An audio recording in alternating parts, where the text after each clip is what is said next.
India ചരിത്രപരമായി നിരവധി പ്രാധാന്യങ്ങളുള്ള രാജ്യം. നിരവധി ഭാഷകൾ, സംസ്കാരങ്ങൾ എന്നിങ്ങനെ തുടങ്ങി ലോകത്തിന് മുന്നിൽ തന്നെ വ്യത്യസ്തത പുലർത്തുന്ന നമ്മുടെ രാജ്യത്തിന്റെ ഭക്ഷണ രീതികളും ഏറെ ശ്രദ്ധയാർജിക്കുന്ന ഒന്നാണല്ലേ. പലതരം ഭക്ഷണങ്ങൾ നമുക്കിവിടെ ലഭ്യമാണ്. ഇന്ന് ഇത്രയധികം ഭക്ഷണങ്ങൾക്ക് പേര് കേട്ട നാട്ടിലും ബാനായിട്ടുള്ള ഒരുപാട് ഭക്ഷണങ്ങളുണ്ട്. ഇന്ന് നമുക്ക് അത്തരം ചില ഭക്ഷണങ്ങളിലൂടെ ഒന്ന് കടന്നുപോയാലോ. വീഡിയോയിലേക്ക് കടക്കും മുൻപ് ഈ ചാനൽ നിങ്ങൾ ആദ്യമായാണ് കാണുന്നതെങ്കിൽ സബ്സ്ക്രൈബ് ചെയ്യാൻ മറക്കല്ലേ. അപ്പൊ നമുക്ക് ഇന്ത്യയിൽ ബാൻ ആയിട്ടുള്ള 10 ഭക്ഷണങ്ങൾ ഏതൊക്കെയെന്ന് നോക്കാം. ഒന്നാമത്തേത് Chinese milk and milk products ആണ്. പ്രോട്ടീന്റെ അളവ് ബൂസ്റ്റ് ചെയ്യുന്നതിനായി കണ്ടാമിനൻസ് ആയ മെലാമിനും മറ്റ് ടോക്സിക് ഇൻഗ്രീഡിയൻസും ചൈനീസ് ഡയറി പ്രൊഡക്ട്സിൽ അധികമായി കണ്ടുവരികയും അതുമൂലം കിഡ്നി സ്റ്റോൺ, കിഡ്നി തകരാറിലാക്കുക എന്ന പ്രശ്നങ്ങൾ ഉണ്ടാക്കുകയും ചെയ്യുന്നുണ്ട് എന്ന് മനസ്സിലാക്കിയതോടുകൂടി 2008 FSSAI ഇത് നിരോധിക്കുകയായിരുന്നു. രണ്ടാമത്തേത് ജനറ്റിക്കലി മോഡിഫൈഡ് ഫുഡ്സ് ആണ്. എൻവയോൺമെന്റൽ impact, biodiversity loss, health risk തുടങ്ങിയ കാര്യങ്ങളെ മുൻനിർത്തി ജനറ്റിക്കലി മോഡിഫൈഡ് ക്രോപ്സിന്റെ കൾട്ടിവേഷനും ഇമ്പോർട്ടും ഇന്ത്യ ബാൻ ചെയ്തിട്ടുണ്ട്. എന്നിരുന്നാലും ജനറ്റിക്കലി മോഡിഫൈഡ് ക്രോപ്പായ BT കോട്ടൺ കൊമേഴ്ഷ്യൽ കൾട്ടിവേഷന് വേണ്ടി ഉപയോഗിക്കാവുന്നതാണ്.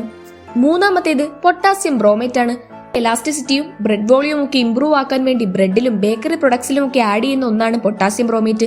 എന്നാൽ ഇത് കൺസ്യൂം ചെയ്യുന്നത് ആളുകളിൽ ക്യാൻസർ ഉണ്ടാക്കാനുള്ള പോസിബിലിറ്റി വർദ്ധിപ്പിക്കുന്നതിന്റെ ഭാഗമായി 2016 ഭക്ഷണത്തിൽ ഇതിന്റെ യൂസേജ് ബാൻ ചെയ്തത്. നാലാമത്തേത് പഴവർഗ്ഗങ്ങളിൽ ഉപയോഗിക്കുന്ന ആർട്ടിഫിഷ്യൽ റൈപ്പനിങ് ഏജൻസ് ആണ്. പഴങ്ങൾ പെട്ടെന്ന് പഴുപ്പിക്കാനായി ഉപയോഗിക്കുന്ന കാൽഷ്യം കാർബൈഡ്, എത്തിലീൻ ഗ്യാസ് എന്നിവയൊക്കെ യൂസ് ചെയ്യുന്നത് ഇന്ത്യയിൽ ബാൻ ചെയ്തിട്ടുണ്ട്. ഇതിൽ ചില കേസുകളിൽ കാൽഷ്യം കാർബൈഡ് ഈ പ്രോസസ്സിന് യൂസ് ചെയ്യുന്നത് അസറ്റിലിൻ ഗ്യാസ് റിലീസ് ചെയ്യുന്നതിന് കാരണമാകും. അത് അറിയപ്പെടുന്ന ഒരു കാർസിനോജനാണ്.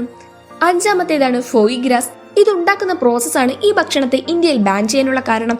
അതായത് താറാവിനെയോ ഗീസിനെയോ ഒക്കെ അവരുടെ ലിവർ സാധാരണയിൽ നിന്ന് വലുതാക്കാൻ വേണ്ടി ഫോഴ്സ്ഫുള്ളി ഫീഡ് ചെയ്യിപ്പിച്ചിട്ടാണ് ഇത് ഉണ്ടാക്കുന്നത്. പക്ഷികൾക്ക്, മൃഗങ്ങൾക്ക് നേരെയുള്ള ആഹാരത്തിന് വേണ്ടിയുള്ള ക്രൂവൽറ്റി ഇല്ലാതാക്കുക എന്ന ഉദ്ദേശത്തിലാണ് 2014 ഈ ഫുഡ് ഐറ്റത്തിന്റെ സെയിലും ഇമ്പോർട്ടും ബാൻ ചെയ്തത്. ആറാമത്തേതാണ് സസാഫ്രസ് oil.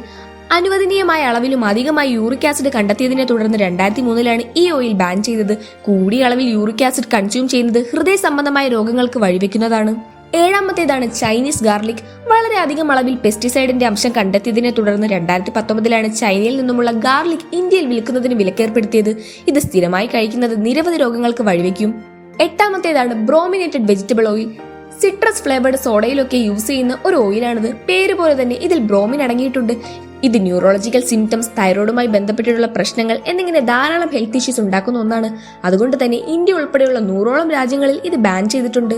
ഒൻപതാമത്തേതാണ് rabbit meat. Animal welfare, religious, cultural എന്നിങ്ങനെയുള്ള കാര്യങ്ങൾ അടിസ്ഥാനമാക്കിയാണ് മുയലിറച്ചിയുടെ വിൽപ്പനയും ഭക്ഷണത്തിനായി മുയലിനെ കൊല്ലുന്നതുമൊക്കെ ഇന്ത്യയിൽ ബാൻ ചെയ്തിട്ടുള്ളത്.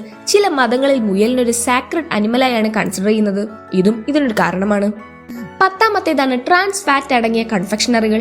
ട്രാൻസ് ഫാറ്റ് അടങ്ങിയ സ്വീറ്റ് കഴിക്കുന്നത് മനുഷ്യരിൽ ബാഡ് കൊളസ്ട്രോളിന്റെ ലെവൽ വർദ്ധിപ്പിക്കുകയും അതുമൂലം കാർഡിയോ വാസ്കുലർ ഡിസീസസിന് കാരണമാവുകയും ചെയ്യുന്നു.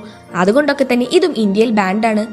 അപ്പോൾ ഇതൊക്കെയാണ് ഇന്ത്യയിൽ ബാൻ ചെയ്തിട്ടുള്ള 10 ഭക്ഷണങ്ങൾ. ബാൻഡ് അല്ലെങ്കിൽ പോലും നമ്മുടെ ശരീരത്തിന് ദോഷകരമായ നിരവധി ആഹാര സാധനങ്ങൾ ഇന്നും നമുക്ക് ചുറ്റുമുണ്ട്. എല്ലാവരും അവരവരുടെ ലാഭത്തിന് വേണ്ടിയാണ് ഓരോന്നും ചെയ്യുന്നത്. ചിലർ അതിനായി മായം ചേർക്കാനും മടിക്കില്ല. അതുകൊണ്ടൊക്കെ തന്നെ കഴിക്കുന്ന ഭക്ഷണം സുരക്ഷിതമാണോ എന്ന് ചിന്തിച്ചിട്ട് മാത്രം കഴിക്കുക. അവരവരുടെ ഹെൽത്ത് സ്വയം ശ്രദ്ധിക്കാനുള്ള മുൻകൈ എടുക്കുക. ഈ വീഡിയോ എല്ലാവർക്കും ഇഷ്ടമായെന്ന് കരുതുന്നു. നമ്മുടെ ഇന്നത്തെ ഭക്ഷണ രീതിയെക്കുറിച്ചുള്ള നിങ്ങളുടെ അഭിപ്രായങ്ങൾ കമന്റ് ചെയ്യണേ. വീഡിയോ ഇഷ്ടമായെങ്കിൽ ലൈക്കും ഷെയറും ചെയ്യൂ. ഇനിയും ഇതുപോലുള്ള ഇൻട്രസ്റ്റിംഗ് വീഡിയോകൾക്കായി ചാനൽ ഇപ്പോൾ തന്നെ സബ്സ്ക്രൈബ് ചെയ്യൂ. അപ്പോൾ അടുത്തൊരു വീഡിയോയുമായി വീണ്ടും കാണാം. Good bye.